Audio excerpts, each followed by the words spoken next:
This Monday on Cocktail Network Live, watch One Drink With. Candid conversations with bottle flipping, shaker spinning cocktail creators from around the world. From Las Vegas to New York, London to Japan, what happens behind bars gets shared here. Starring Dean Serneels and Rob Husted. This week we share One Drink With Dario Doimo. Hey everyone, welcome to One Drink With. My name's Dean Serneels, and we have an action-packed show for you today with an absolute superstar of a bartender, and I mean Rob Husted. Dean, I swear, every time your introduction gets better and better, and I get flattered. So thank you, sir. I made that up as I went. Can you believe that? Oh my gosh. Awesome. I can't believe how far we've gotten in a few short weeks, from months of conversation to everything that we're doing, from, the competition to the documentary to One Drink With to we're already talking about another show that you might want to see something behind right now. So much going on right now, and yeah, we've been talking about it for months and months and months. We started doing One Drink With together in January of this year, and documentary and all kinds of stuff. While we're talking about it, I want to take people through some of these cool things that are going on. This is the Cocktail Network Live YouTube channel. You can see we've got all kinds and kinds of cocktail competitions and events and different shows. And right along the top right here are the last 4 One Drink Withs Season 4. And then also here we are on CocktailNetworkLive.com. Our mission statement being showcasing bartenders making high-quality cocktails while entertaining from behind the bar. Pretty cool stuff going on. All that's pretty brand new for us, eh, Rob?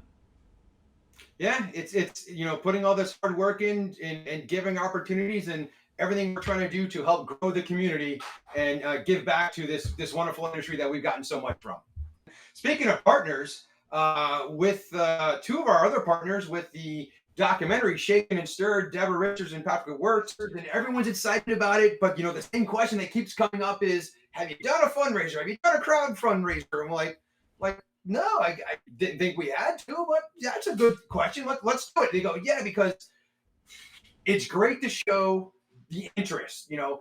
Yes, we know this is going to be an amazing documentary. And yes, we know you're going to tell an amazing story. And Deborah's going to get some great footage with some great people on screen and behind the bar, in front of the bar. But we want to show that gauge of interest that, if we're going to give you our money to help produce this, we want to make sure there's an interest there. So vote by showing your dollars. Donate from as little as $35 up to as much as you can afford. Buying us a little round of drinks that'll go towards the cocktails in the movies. And just keep that budget there. We're looking to keep it low, keep it at $10,000 to gain that interest. And last I checked, we're over a third of the way there, which is great. We're almost there. But a big shout out to this week's some great people that partner up with us, some great investors and great friends just donating their money, their time, and sharing it along. Sean Brady, thank you so much for that. You've been amazing. Jennifer Brinkman, Jim Barnett, and the one and only Cash Bourne. And you know what, Rob? I have a special guest in the green room right now, ready to chat with us, Mr. Cash Bourne himself. Cash, how can you hear us, sir? Hey, What's happening, fellas? You're looking great, my friend. How are you doing? You know what? I'm doing okay. I'm drinking water. I think I'm making the right decision. Cash, we want to give a big thank you, for everything that you do in this industry. You started back in the day with us, cut from the same cloth. Flair Bartending, when we practiced with glass bottles before we got into Flair codes, doing the competitions. You got in the cocktail in the mixology world. I hate saying mixology, but the craft world, and you've been killing it there. But my question for you is, why did you take your hard-earned money and donate into this documentary? Well, I want to see it done right. The story is a big part of my life and my career, and I know in the right hands, it'll be a fun and compelling story. So whatever I can do to help, trying to raise awareness, whatever we can do to get a little bit of money and get this thing done. Nice. Cash, you've been involved Awesome. with lots of bartending events and trainings and cocktails. Tell us a little bit about where you are right now. What's that cool bar you're in? I'm standing in the second bar we opened here in San Jose called Cash Only. It's a Johnny Cash themed spot. I don't know if you can see behind me. There's a little bit of a mural back there with Johnny Cash in it, but yeah, like anybody else, I want to live in a cooler town. So we figured by opening cool bars, we could maybe move in that direction. Nice. Well, Castro, I mean, we appreciate everything you've done. You've been a long-time legend, and you just donating and voting $3 just sealed the stamp of why people should do this. So again, we can't thank you enough. I appreciate it. And everybody else there watching, if you can't donate, please like, share. Let's get the word out. We're almost there. And it's been great seeing the feedback from the community and everyone getting involved. And, you know, we've already started filming, and Deborah's been linking some of the footage to us every once in a while. When we see it, we're salivating and like, this is looking so amazing. And then just talking about certain scenes that she's putting together, like Matrix, it's like a drone and some other. I don't want to give it away, but looking forward to it all coming together and seeing a lot of people's faces in September when I know a lot of people are coming out just to be a part of it again and have that Flair reunion, which we haven't had since Legends Request, and coming in September. So looking forward to seeing you then, my friend. And those that don't know, Cash, I believe you will be joining us in September. Officially, yes. Bought the tickets and the hotel room, so I'm going to come do it up Florida style. Nice. So you've heard it here first. You can meet your second Flair judge, Mr. Cash Bourne. Nice. My liver is already hurting. Oh yeah, we're gonna be in pain. Lots of pain. My liver was just like, what did he just say? Why do you think I'm drinking water right now? Oh, we're gonna die. Yeah, hydrate up before the trip 3 weeks from now. Good stuff. Cash, thank Tomoyo as well. She really put a great donation into the Indiegogo as well. Cool. Your donation is going a long way. We want to thank you so much for supporting us in all endeavors, whether it's mixology or Flair or whatever, just supporting the community in general, all as bartenders. Oh shit, a big part of why I got into it and stuck with it was because of the community, you know, the friends that I made. So if I can pay back a little now, you know, and maybe if we can bring this thing back to life in a way that makes a difference again, I'd be pretty happy to see that. Cool. All right.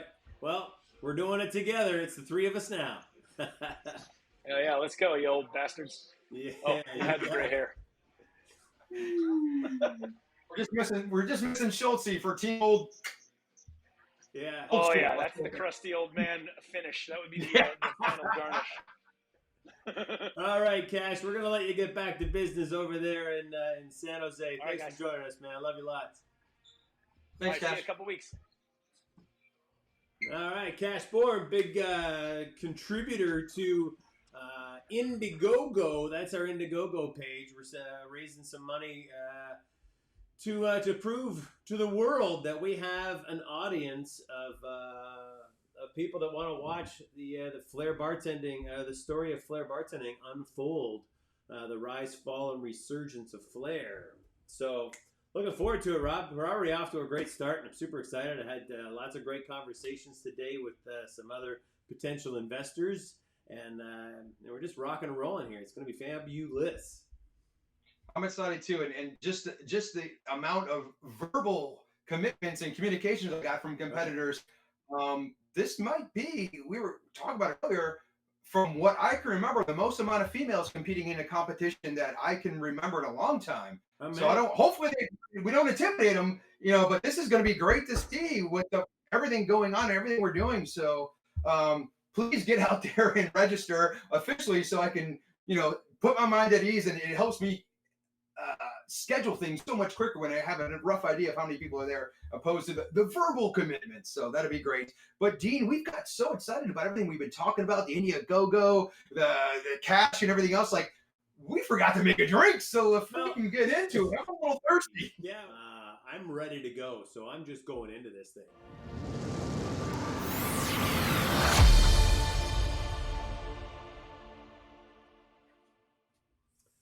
My drink of the day is with El Presidente Brandy. So I need to get my thing out of the ice. Here we go. I can do that during this.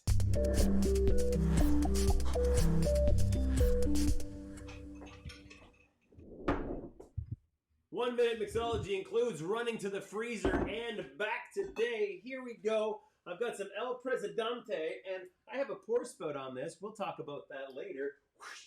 2 big ounces of El Presidente and 2 dashes of bitters. And go bitters. Bloop, bloop. And I have here some simple syrup, the Cocktail Essential simple syrup. This also works great with Finest Call simple syrup. I've infused it with chai tea. So just some tea bags, and I infused it earlier today. I'm going to stir this up. I'm running out of time, dude! I gotta pour it! Here it is, the El Presidente, the Chai President, as I like to call it. I need some smoke. Well done, buddy! Get it hit under the wire! I had to run to the freezer and back. Yeah, that's literally what I just did. I'm like, oh, my ice is melting. I go get some more. Love it. I love this 1 minute mixology. I can't wait to show your little trick there with the Presidente brandy right after I make this cocktail. Yeah, I've got a really cool little video to help our competitors out. So Rob, set us up. So the cocktail today was inspired. I met with Mr. Miguel Rodriguez from Southwest Spirits, one of the sponsors for the upcoming Bartender Shakedown with Calamity Gin and New Vodka. And we're tasting the product, and we're at Copper Blues with Tony Close and enjoying it. And then he whips out the New Vodka Cucumber and the New Vodka Lemon. I'm like, ooh, I didn't know about that. Let me taste that. So I got really excited. The cucumber is amazing. I'm like, I'm making a cocktail with this for this upcoming episode. So not only using New Vodka Cucumber, but I'm also using Calamity Gin, and let's get into it.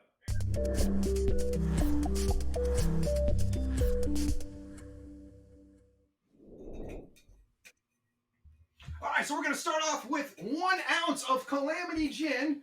And what I like about the Calamity Gin is all the citrus notes in this. So 1 ounce of that. And while we got that, we're going to use 1 ounce of New Vodka Cucumber. And then with a Finest Call single press line, 1 ounce and 1 ounce of Vanilla Real, which is properly free poured there. Shake that up. So we got everything is 1 ounce. And then we're going to top that off with, whoops, forgot to open that. 1 ounce of club soda. Pour that bad boy in there. Strain that in a large rocks glass over ice with a cucumber peel, some black pepper, and there we have that new.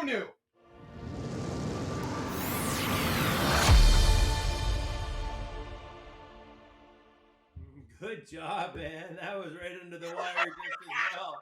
I love it a lot. I love it. Oh, that is so damn good. I got a big block of ice in my drink here.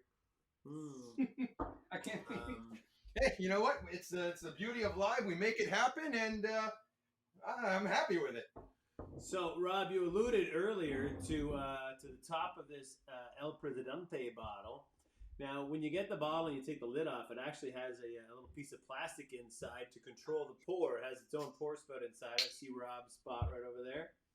Beautiful. But when we're in a Flair situation, we want to get a pour spout in that, and bartenders are asking, how does that happen? Let's go to some previously recorded footage. Hey guys, Dean Serneels here with a bottle of El Presidente Brandy. Now, this little plastic doodad here, I've taken it off, put it back on, but let me show you.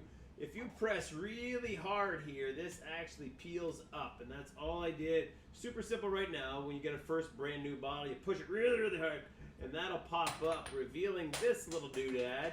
Get rid of that, and then there's this thing, which has a little ball in it, and this is pushed in really tight. So what I did is I actually took a pour spout in here and I worked it out. A pair of pliers would work even better, but I was able to pull that out just like so, and now the pour spout fits in there perfect.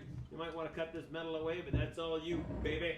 And we've got a free pour. Cheers, guys. There it is. So see, I already cut that metal off of there too, so we're nice and clean. And it's actually quite a nice Flair bottle with that small alteration. Great job, brother. You made it look so simple. I can't wait to start playing with these and see where it goes. It was simple. It was very, very simple, man. It was all good. So, Speaking of simple, let's bring on someone to the show that makes everything on stage look simple. Ladies and gentlemen, our next guest on One Drink with...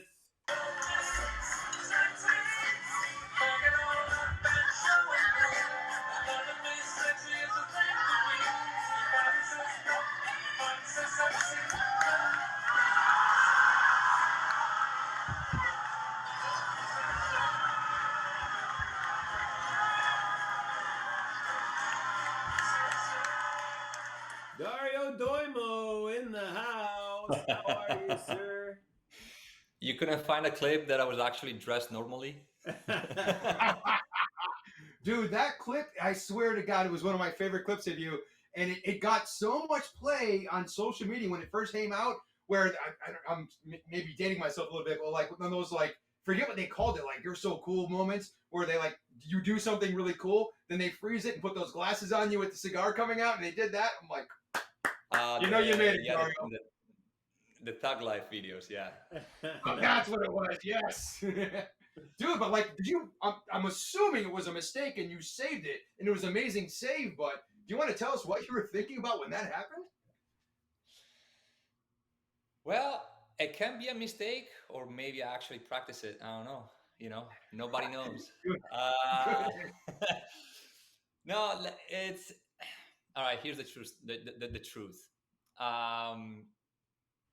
That was the classic. Oh, the classic is one of my signature moves that I used to do in competition, where you bump the bottle after over the shoulder on your knee, and then you cut through it with the bottle, and you roll all around your arms, and then catch it if you can.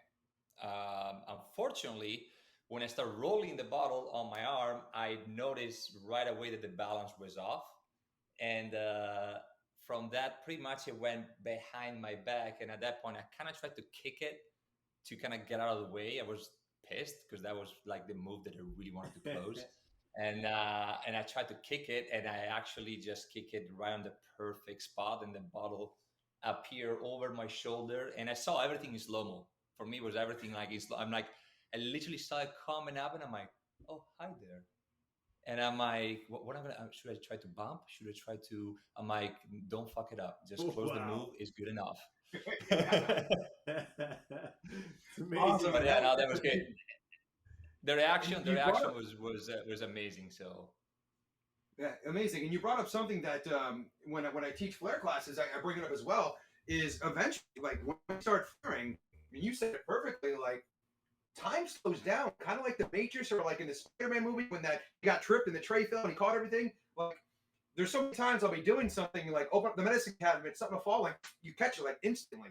Like your reflex, your hand-eye coordination just gets so much quicker, and just things slow down. So great point to that. You look like you wanted to say something. Right, and because at the end of the day, when as Flair bartender, when we practice for competition, it's just like our all-day grind in a sense. We practice like 6, 8, like 10 hours sometimes a day, every day, leading to the competition. We do something that, if you're not into Flair, your muscle memory, your brain is not really reacting to those type of things. It's hard to follow the movement. So once you start doing it, repetitions and practice, like everything kind of come, not like in a second nature, but it's kind of slow down. You're very used to it. Yeah, I used to teach juggling to kids and talk about that when you start your juggle, at some point it's going to start to slow down and you'll be able to see it, just like Rob said from the Spider-Man movies. It's pretty crazy. It's pretty fun, and it never goes away. We'll be out for dinner and something will be going off the table and I'll just catch it. Oh yeah, I still do it. Like sometimes right now, my last competition was in 2017, and now and then I kind of pick up. I see the 4 Flair codes and whatnot. Like, hey, let me see if I still got it. Like, and I start throwing it, and like 10 seconds in, I'm immediately out of breath. And I'm like, I have a hard time following everything. I'm like, why? It used to be so easy. What's happening? Like after a while, when you don't do it, you kind of lose it a little bit. But if you put like an hour practice in, like everything comes back fairly quick. Well, Dario, you are an absolute legend in our industry, and it's been an absolute pleasure for Rob and I to be able to watch you. I mean, we got into it a little bit before you got there, and we got to watch this young kid from Italy. I mean, you came on strong. Who's this tall, lanky kid? He's got arms that could wrap around 3 people. And then you started doing amazing things with those arms. Give us a... Speak no English, super lost, doesn't know what he's doing, but Had a fun, brother. Tell our viewers if there's some new people out there that haven't been here for 20 years. Give us a little bit of a snapshot and a quick from there to here about your career and how you started in Italy and what made you start even to look at the U.S. All right, how much time do I have? Just a few minutes. You can pack it in. So no, originally, I try to make it super quick. Originally, I was born in Germany. My family is full Italian. We still have to this day an ice cream shop in Germany that my brother took over as a family business.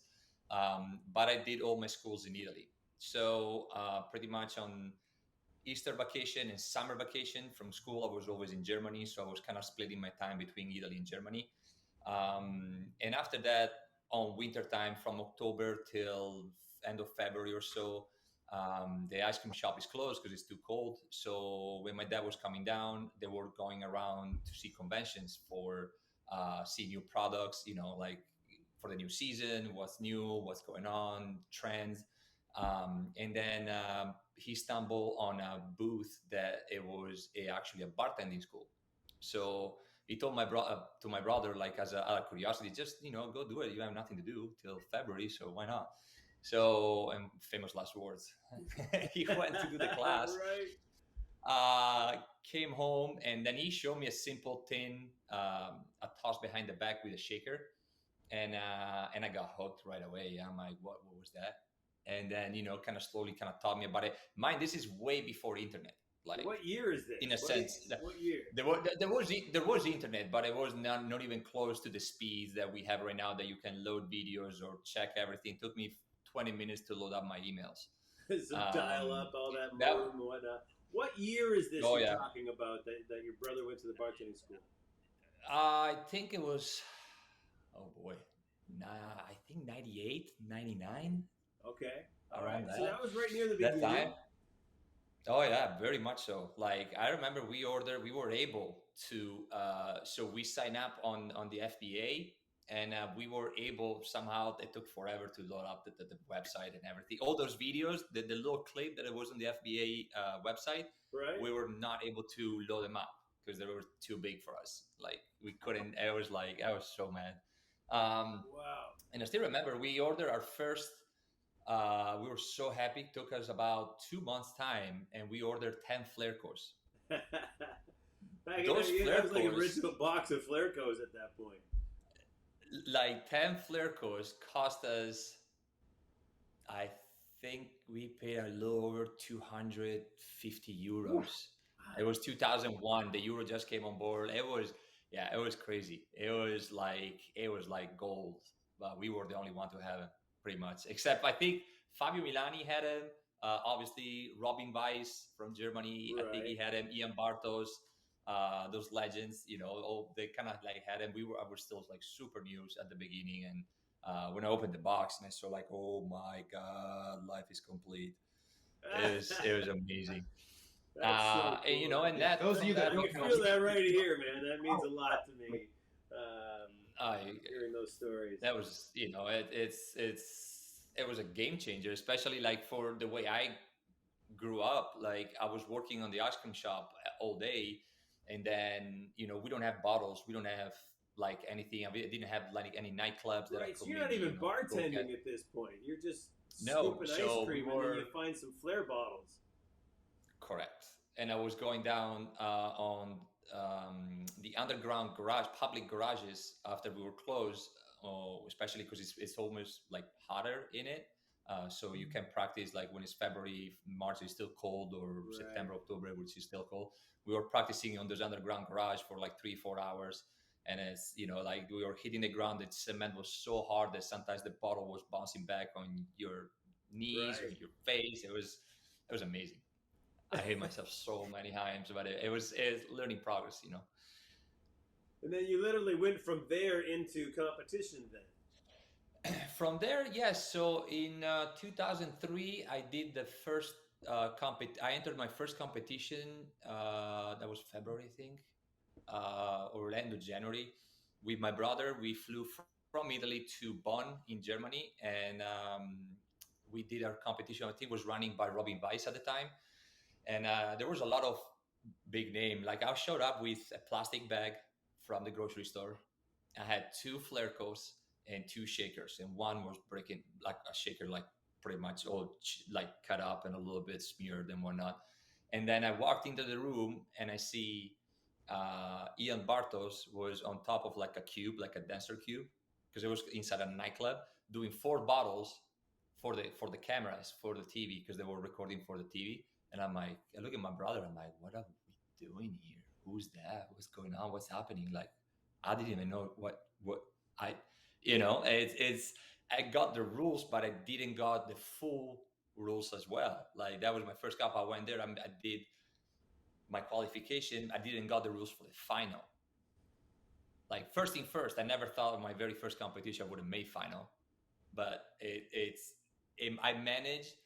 And I tried so hard. I think there is a footage on a VHS somewhere, but I still to this day can't not find it. But my qualification round, and this is a big surprise for everybody, I had 0 drops.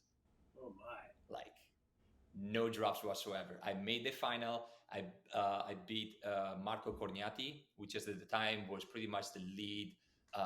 Marcone, they used to call him, was the lead like Flair Bartender in Italy. We used to get invited to do rodeos. He came up, he had like crates with store and pour bottles and everything. I'm like, what is all this? I didn't know anything. That was my very, very first comp. And then I went on the final, and then my brother told me like, dude, the final is different. You have to do this, this, this.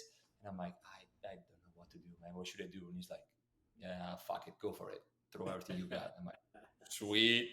I went up. I had a great time. I dropped my ass off, and I had so many. But I hit a couple hard moves, and that kind of caught the attention in Europe right at the bat. And then we went home, and 2 weeks later, I'm like, let's go. Let's book a flight. We went to London. I did Roadhouse qualifier, and that one I just made it outside the top 10.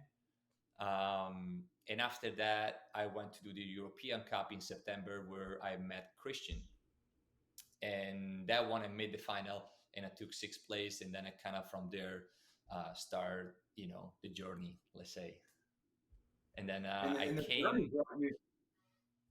Go ahead. And the journey brought you to. I remember the first time I saw you and Giovanni competing. I want to say it was maybe Quest or the FBA Triple Challenge, where you guys just brought some great energy and some new moves in style to the stage. But then once you moved to America, if I remember correctly, once you moved to America and the States, your first competition was the Flair Bartender Shakedown, which was our first one doing that one. And then I believe your last competition for Flair was the Evolve Bartender Shakedown, which you were the reigning champion of. If you could help educate the competitors for September's comp, what advice and secrets would you share with them putting together a winning strategy? Right. And that's, my friend, it's a full circle from A to A again. That's what I started, and that's what I finished. I'm like very, very happy that happened the way it did.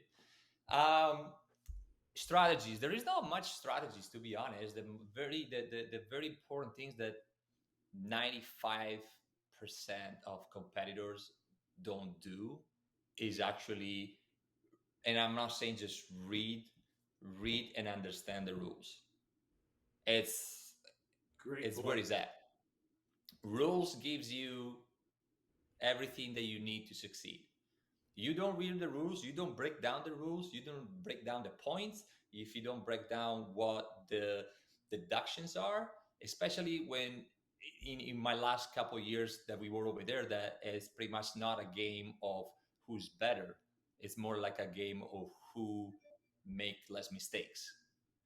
The level is up there, but now you start having a couple drops more, couple drops less, couple spill, like you take a competition where it's purely flair and maybe the deductions are 1 or 2 points, then you strategize. Obviously, yes, go for it. Start, throw some risky moves. Hopefully you close it. Boom. I know that if I close my routine, most of the time I was able to win it in a sense. But if I start getting 3, 4 drops, I don't know, I'm already out of that equation. But is that how you feel you got into the finals at that first competition with Ian Bartos? Was because you threw a perfect round? No. That came with experience. Like at the beginning, I didn't know nothing. I didn't know what was going on. Like I came But to you Quest, had a no my very drop first round. Quest. I did like that. It was, I guess, I don't know, somebody looking down on me. It was purely luck, I guess. But at the time I was still like new, which was one of my mistakes too. I was reading the rules, but I wasn't really reading the rules. So I'm looking, okay, what I need to do. Oh, this cocktail, how much time do I have? 5 minutes. Okay, I have to do maybe 3 minutes of working flair, 2 minutes of exhibition, yada yada. But other than that, I started realizing that when actually I was already somewhat established and then moved to the States and I was actually competing full time. That's when I actually break down the rules and everything. But as a fun fact, I have here, I kept my journal from very, very early days. I don't know if you guys see all Yes. this. I used to do the same Like thing, write down exactly visually. My old routine, it's Hold on that up even paper. closer to the Like, camera so we can see it. so you start from the top. You have how much you need, like minutes, what the cocktails are, um, what goes in it, like measurements and everything. And then I do the schematic of the bar where everything goes, and then go back bar, and then I write down the routine, time, and everything. Oh shit! I don't know if I'm able to. Oh, sorry. There you go. No, that's perfect. That's really amazing. Like all this stuff, like all this book is pretty much full of all my competition. I What got you just shared Legend. with the new generation of bartenders that are like, how do I get into this? That And it's page very alone shows so much oh, of how you pre-plan. this is the how you execute the competition. Behind That's how you practice on the plane, right? Because you can review that while you're on your plane. But exactly what's this? behind this is all my list of questions that I had up to the competition that I was emailing or texting or calling the organizers or not. I don't know if you're able to see it or not, but Just bring it a like little all closer to those. the camera. Bring it a little closer to the camera for us. I think it's the light is a There little. it is. There it is. So we got pour test, like you got speed, you got flair, exhibition, whatever question I had, I was writing down everything, That's and fast. then I was calling it questions and everything. I think, this is one of my first companies. Still, obviously, there is a little bit of, water and stuff like that, but The vodka marks. I was I was just doing the best I could with what I had at the time. And in the same for Quest, my very first Quest in 2004 with my brother, I didn't have we didn't have Flairco bars. We didn't have the bars that we were doing speed round or pour test. So I had a call it a piece of plywood, right? And I had a marker and I was drawing where everything goes. So I have my Right. ice bean, I have my juice, I have my garnish tray, I have everything. And then I was placing bottles, the same thing. And the at the time, one of the sponsors was balls, for instance. The Right. European balls was different from American balls. So I'm like, if I'm practicing with that European balls bottle, I have that picture in my mind on a speed round. Like you have to, your mind is set to kind of like mechanics in a sense. So I didn't use those. When I use a black, I found like a black bottle that kind of resembled that shape, and I just mark it with like tape, and then I put the name on it, like bowls lychee, bowls like espresso or whatever it was, amaretto. So when I came to the States, it wasn't too hard to figure out which bottle is, because I was practicing so much with the original bowls that we have in Europe. So I was just trying to kind of mix it up a little bit. And then after my very first quest, I think we spent, between me and my brother, we were, I think, $500 or $600 in overweight going back home. You brought up a I good brought point. home, I brought home even the empty Canadian Dry soda, ginger ale, every bottle that we don't have in Europe. I brought home everything. So the following year for Legend, I was practicing what we actually use in the competition. You're bringing up some great points, and I 100% agree. Like for every comp, I had a half-inch binder with everything what I was doing, just like you have, like a picture of everything, schematics. So I knew exactly how to set up my bar. Instead of looking, what am I putting here? You look at it, done, easy, everything done. But you brought up a point, from us competing the way we did so religiously and perfectly at that time. What have you learned from competing in the past to what you're seeing now, not only just from videos, but being a judge, competitions from the past, so you're seeing competitions of today, how bartenders are preparing for it? It's so different I think I got very lucky in a sense that I'm a part of a generation of let's say bartenders that grew up, and I idolized Legend of Bartending. Like practicing alone for that competition makes you such a better bartender in no matter where you going to work at. You can go to a nightclub, you're gonna pretty much not smoke everybody, but like you know what's up. If you know how to run speed run, pour test, everything else, it helped me out like tremendously. Like it depends on the competitions, and if you it goes back as well. There's a lot that goes in it, but if you think about it, like IBA competitions, right?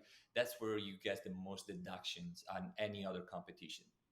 So right after that, you got your strategy. You got to be different than if you go a Roadhouse or if you go to another Flair competition. So read the rules, read specifically the deductions, read the points that you can get. And I remember vividly, it was one, what was it, Shakedown? I think 2009, 10, I don't know. But I remember there was there was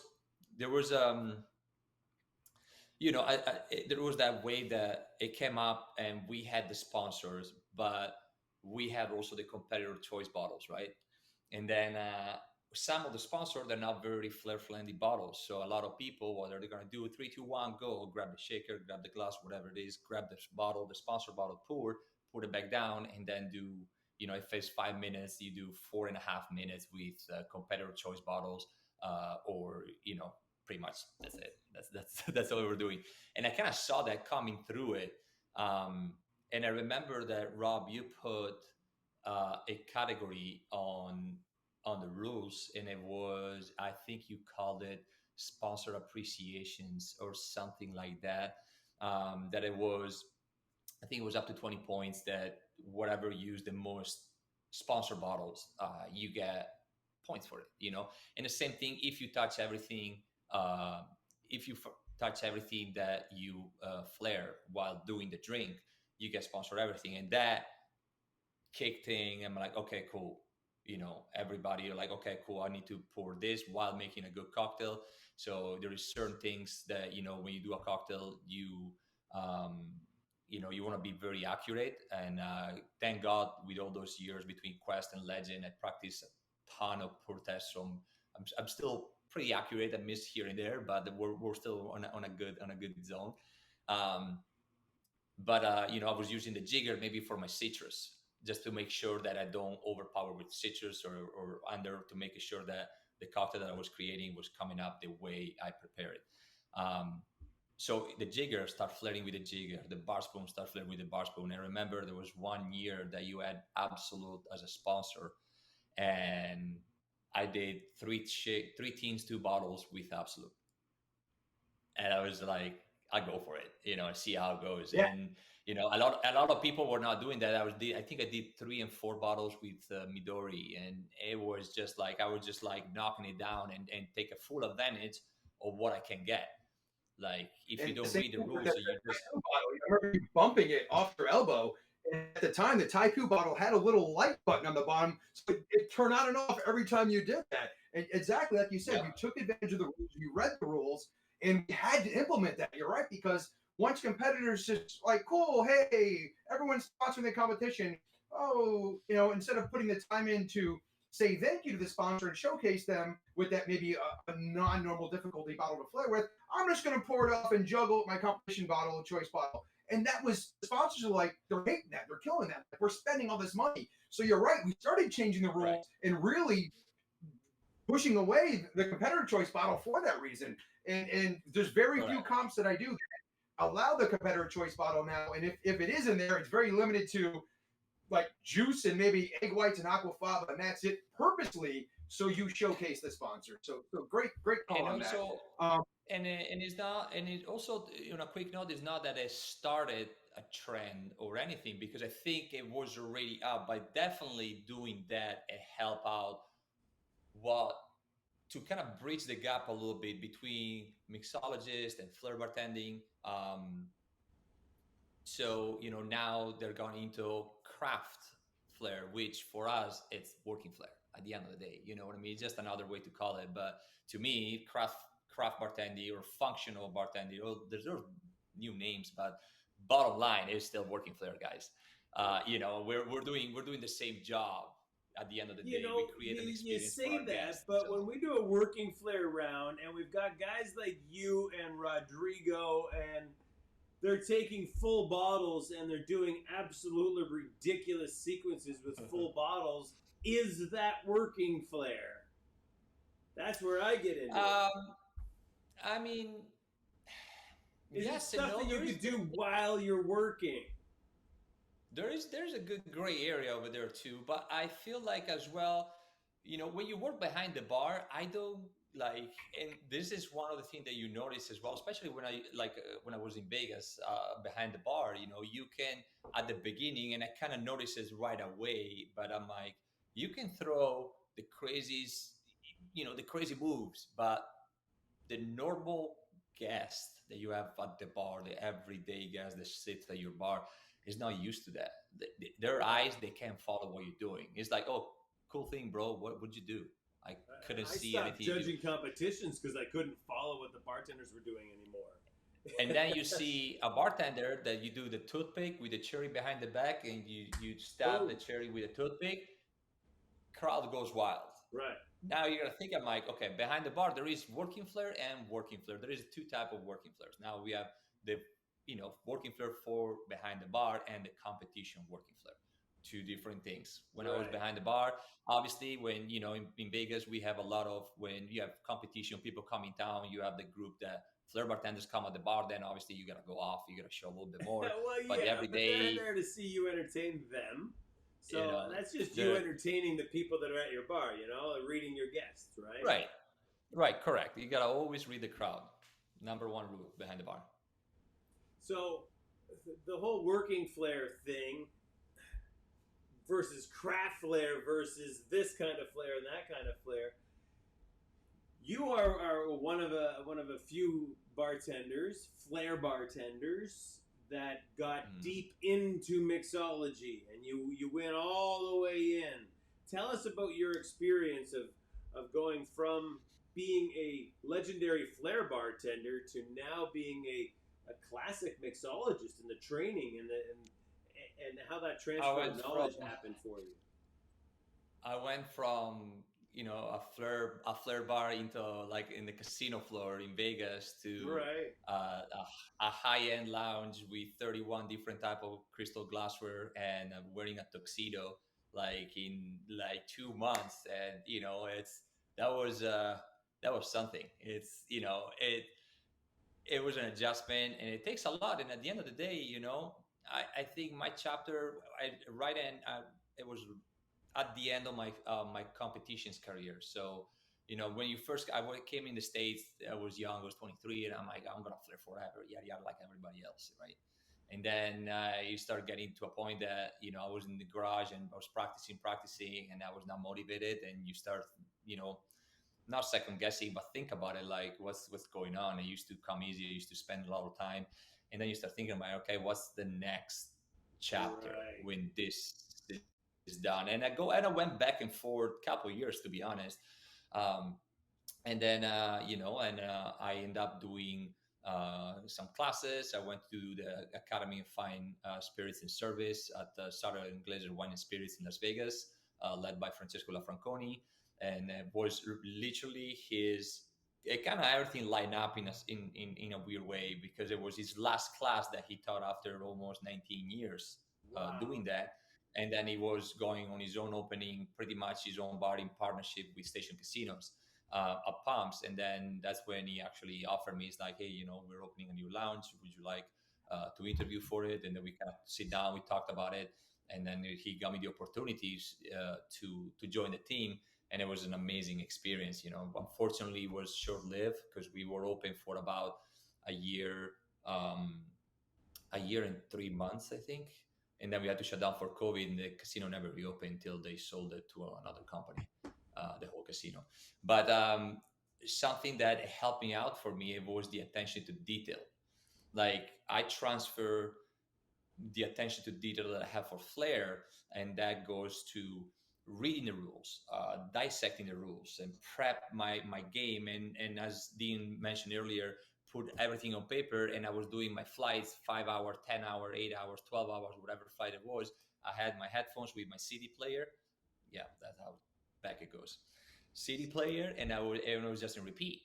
I had my CD with my song for quali, for a final, and I would just listen over and over, looking at the piece of paper and go through mechanics. People would look at me weird, but So they those didn't care. mechanics took you from planning the mechanics for your Flair bartending competitions, and then you're behind the bar as a mixologist all of a sudden, with only a couple of minutes or a couple of months, I guess, to do that transition, and you're using that same philosophy to start planning how you organize your bar as a mixologist. And that must have put you ahead of the game for mixologists, just for the attention to detail, like you said, but the mechanics of being behind the bar must have changed for you compared to some others.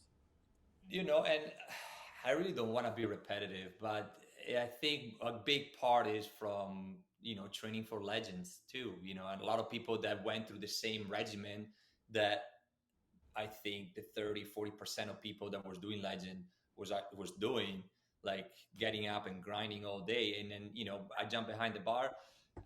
I quickly figure out, okay, this works, this doesn't. Okay, how do we improve it? How do we make this bar more, feasible, more easy to work? The logic behind, because no matter where you go, there is not a set in stone. Everywhere you go that you open a new bar, you always have to adjust. Different products, or different cocktails, different setup, different stations. So you have to kind of take it, slow. Don't overthinking it. Don't over stress about it, but slowly make improvements every week until, farther down, it gets like tailor it down the way you want it. Exactly. And speaking of different products, you've transitioned from being on this side of the bar to being on that side of the bar. Your new position with Patron has been, your first month into it, and already you're coming back to the first bartender shakedown since the one you've won. And like you said, with anytime I've done a competition, I've always learned something. Whether it may be a quicker bartender behind the bar, serving more drinks, making more money, more accurate, putting on friends' recipe. I've always learned something from competing. And it's funny you say like how much you learn from legends, because I hold legends to a high regard as well. What Ken Hall did and Jim Allison and their amazing team, I give them so much credit for it. And as a bartender, I've gotten so much from it. And it alludes me to what this competition is in September. The Bartender Shakedown is something almost as intense as that. You have a blind accuracy round. You have a solid IBA mixology round. You have a blind working flair round. And that's just qualifying. And then for the finals, you put it all in one round in 7 minutes. We're here to push the bartenders to do this competition, to show them how much they are capable of doing behind the bar in a timely manner. So that's why we're doing it. But back to your original thing with Patron. Patron's one of the major sponsors. You want to tell us what you're doing with Patron and what can we see from you in the future with Patron? Right. It's, like for me, it was one of those. After the bar, it was going back on my mind a couple of years as well. I always wanted to explore the brand side of work, because I've been behind the bar as a Flair bartender. I was on a mixology bar as well. And then after COVID, I took a role as an AGM of a steakhouse. I opened a brand new steakhouse in December with another company as well, Carver Road Hospitality. It's a brand new hospitality group, and we opened Carver Steak inside Resorts World. Big venues, about 14,500 square feet, huge selections. The bar inside is 70 foot long. I learned a lot, and but I always wanted to pursue, and I had a very specific, I don't know, specific. I want to say I was very curious about the brand side, and for me, I had this opportunity to jump with an amazing spectacular brand like Patron, and I had the opportunity, and I took it. I just started 2 weeks ago. Yeah. I had to relocate, so right now I know doesn't look much. This is kind of like my office right now. I'm still under construction in a sense, but I moved to Scottsdale, and I am the brand ambassador for Scottsdale and Phoenix area. So brand new city, brand new job. I'm super excited. I still have a lot to learn as well, but nonetheless, I'm happy to reconnect with bartenders and show the love. And we had the opportunity to come on board as a sponsor with Shakedown, and I was just like, it made me so happy because not only it was my very first competition when I moved here with 2 suitcases and $1,500 cash. Right. I was able to winning it. Was able to judge it now, and also being part as a sponsor. It's something special. It's something that I really, really looking forward, and it has a really special place on my Let's stop and take a snapshot of that for a second. I know you just reviewed it, but at the beginning of this conversation, you were scooping ice cream in a small town in Italy. Germany. In Germany, sorry, small town in Yeah. Germany, scooping ice cream. Got a box of Flairco bottles and said, hey, let's start throwing these things around. And you worked your way all the way into a fabulous career in Vegas. And I was able. Go ahead. And I was able because the Flairco help out a ton as well in Italy, because people don't really understand that you need to get creative. Back in the days, we didn't have much. So I was lucky that in Italy, actually, I had a very small nightclub, which is about less than a mile away from where I was living, which is a very small town, by the way. Right. So, and I talked to the owner, and he let me go on a Tuesday, whereas when they were coming picking up the trash. So he let me go on the trash where they have only bottles, by the way. It's just bottles. There's nothing else, right? It's just the glass.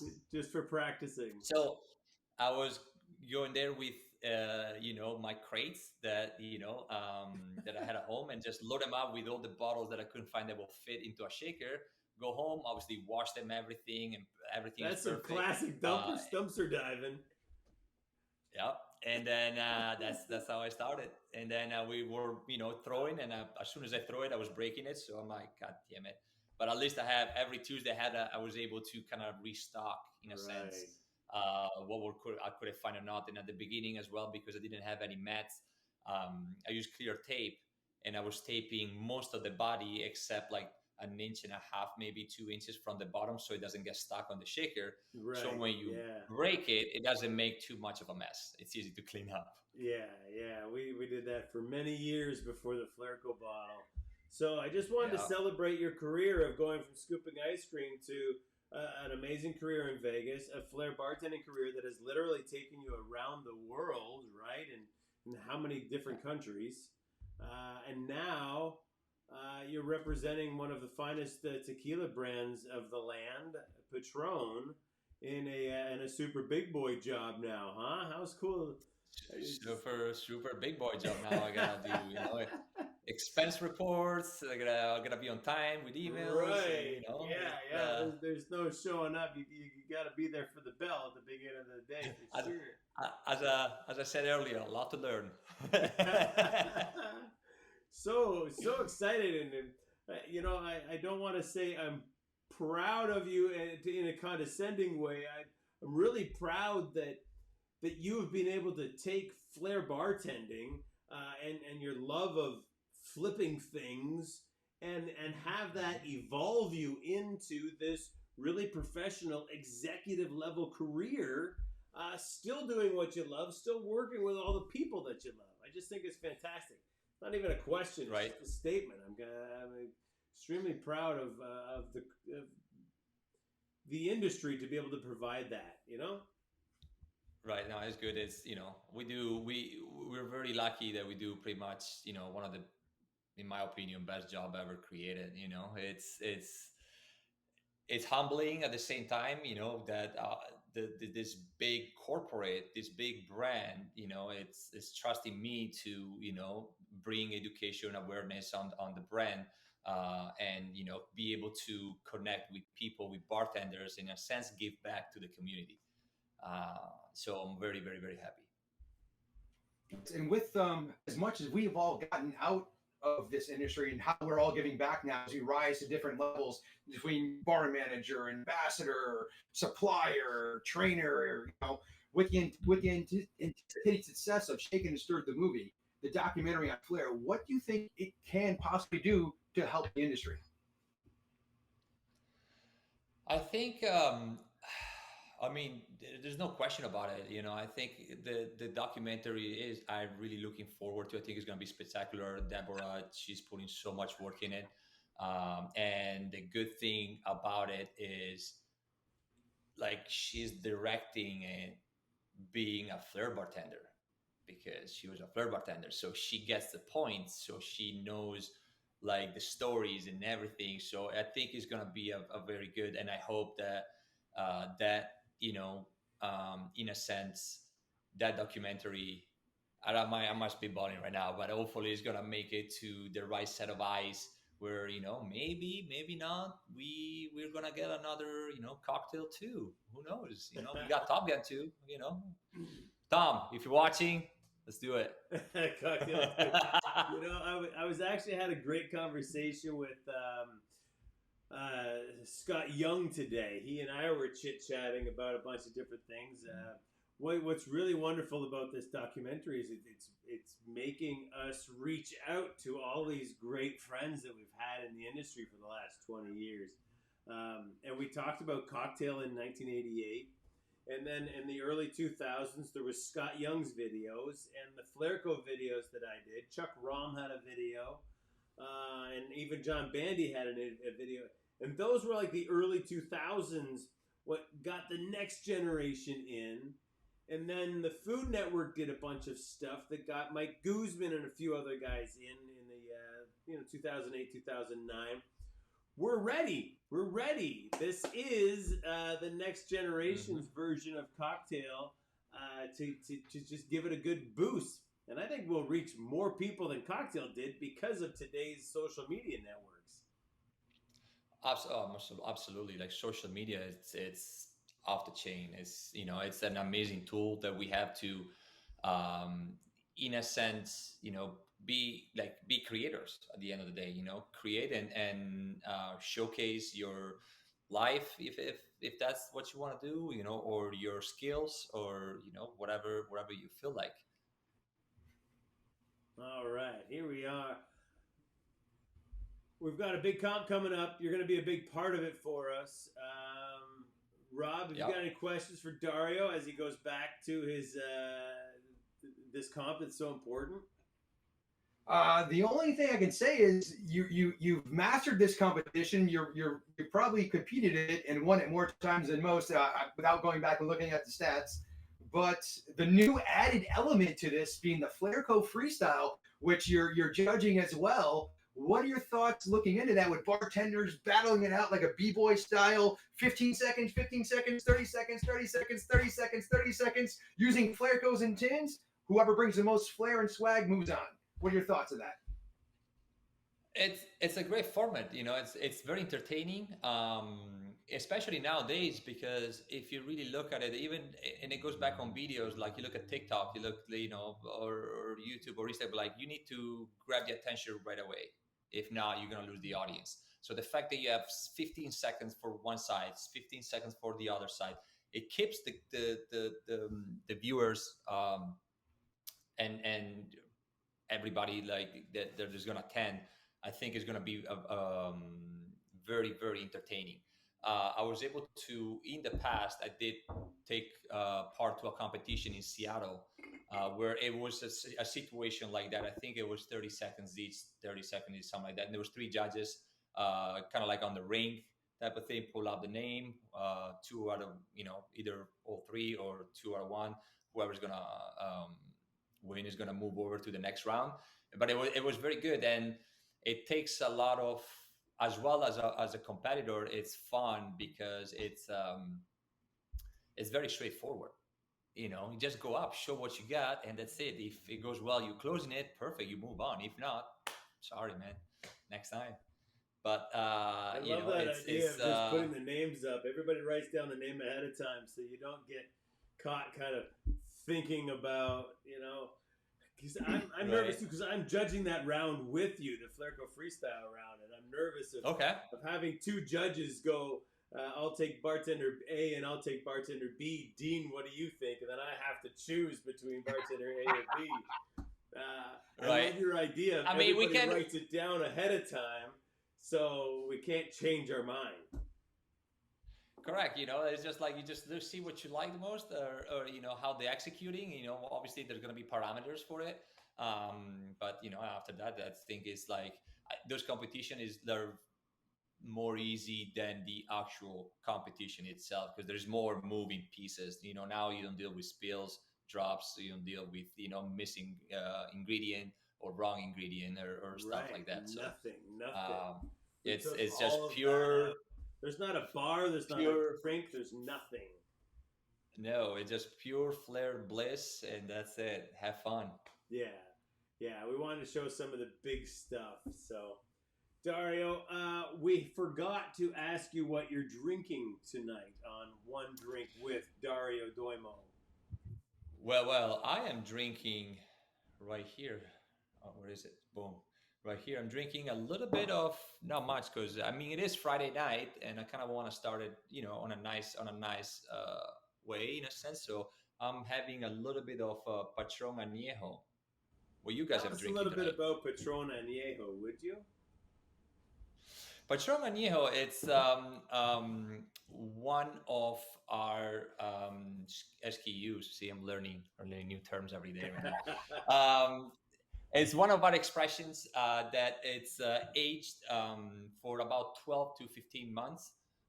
So it has is not as crisp or earthy like the silver, let's say. It has a little bit more toffee, more caramel, more sweet than, let's say, the silver. So it gets that aging statement that kind of like it's very nice, mellow, more softer.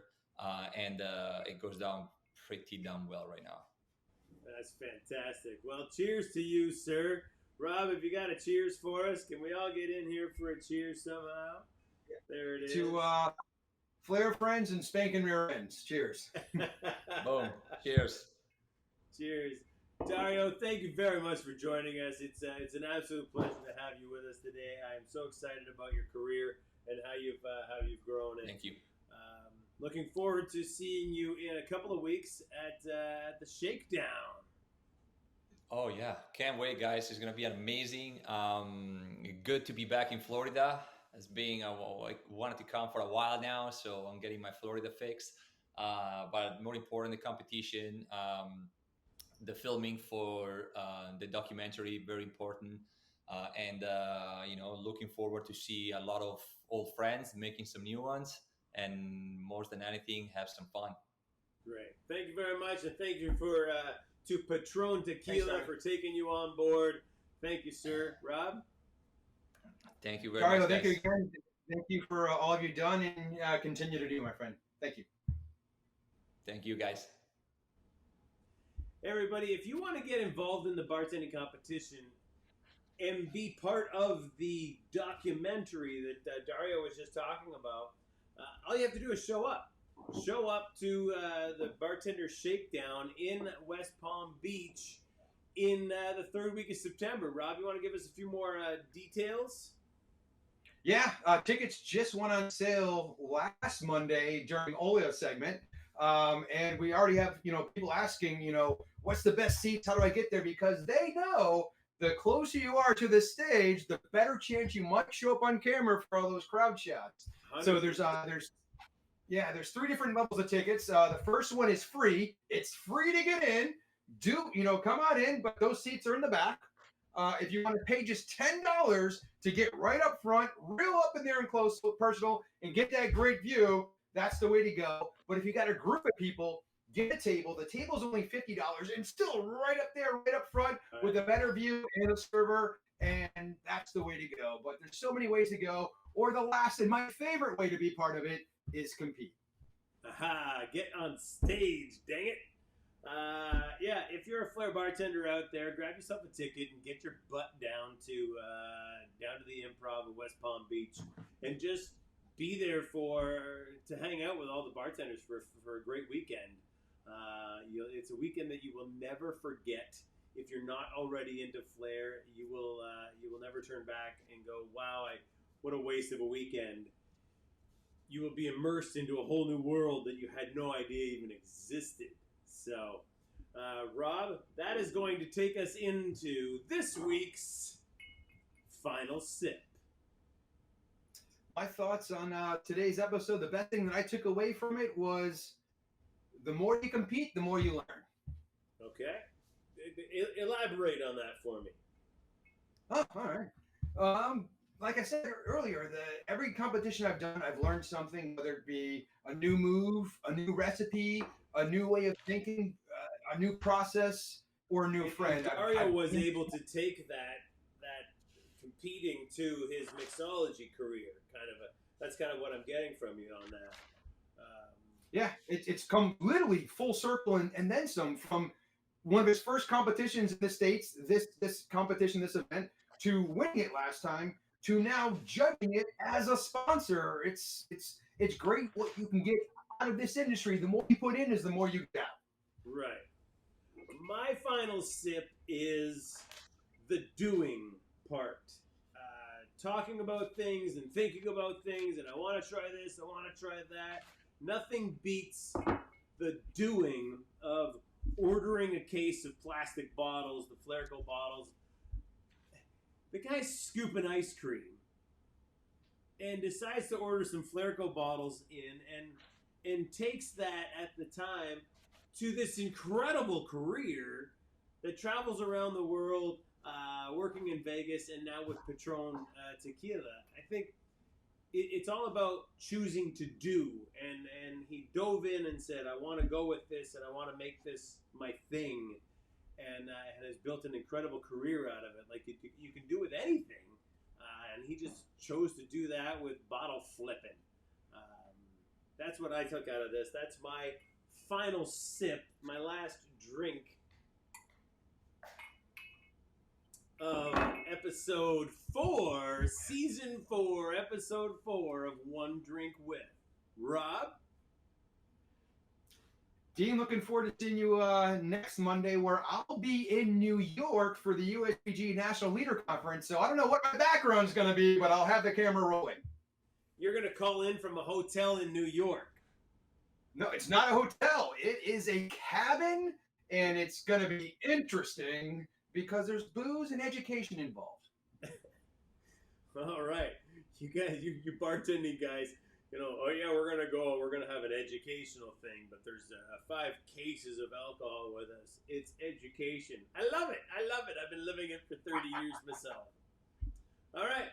Our next guest coming up next week on One Drink With is this guy. A little teaser from last week. An absolute internet sensation on TikTok. You can catch him in Vegas. Rob, good night to you, and I'll see you next week with 2, 1. What's up, everybody? How you doing? This is Vache. You're at the wonderful Circa Bar here at Circa Las Vegas. You can follow me online at flyin.v on Instagram and TikTok. Thank you for watching Cocktail Network Live. Let's go.